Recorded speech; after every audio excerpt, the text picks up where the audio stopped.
The European Internet Network brings you the news, sponsored by DHL Worldwide Express, your distribution partners.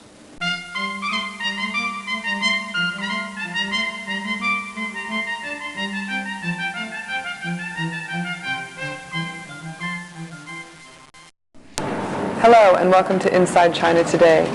I'm Marguerite Howell, and here are some of the stories we're following for Wednesday, April 22nd. Taiwan negotiators travel to the mainland for the first talks in nearly 3 years. 6 Tibetans vow to continue their hunger strike until death.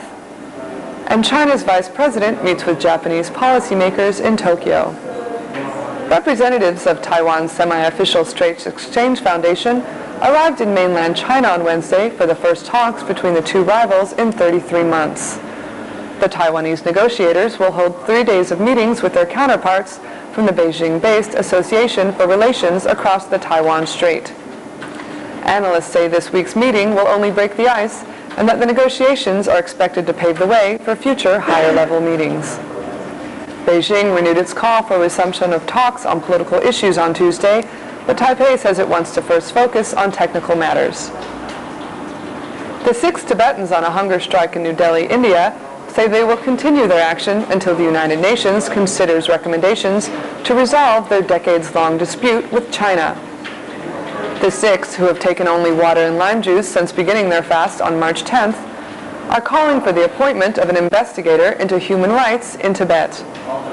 They have also called on the United Nations to resume debate on the Tibet question and have asked for UN head Kofi Annan to secure an agreement with the Chinese leadership to enter into negotiations with Tibet's exiled spiritual leader, the Dalai Lama.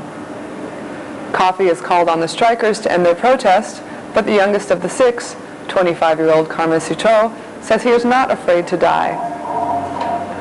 Chinese Vice President Hu Jintao met with members of Japan's ruling Liberal Democratic Party on Wednesday as part of an official visit aimed at strengthening ties between Beijing and Tokyo.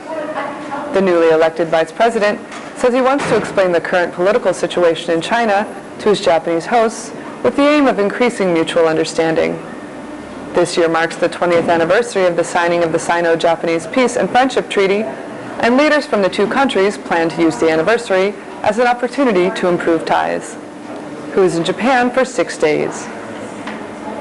Newly exiled Chinese dissident Wang Dan arrived in New York on Tuesday after being discharged with a clean bill of health from a Detroit hospital.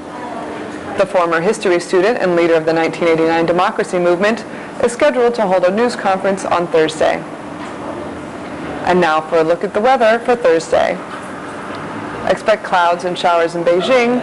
Daytime highs will reach the mid-70s with overnight lows in the mid-50s. Shanghai will see thunderstorms. Daytime highs will reach around 70 with overnight lows around 60. There's a chance of thunderstorms in Hong Kong. Highs will reach the low 80s with overnight lows around 70. Skies will be cloudy over Taipei. Highs will reach around 80 with overnight lows around 70. And that's Inside China Today. For the European Internet Network, this is Marguerite Howell. Today's news was brought to you by DHL Worldwide Express.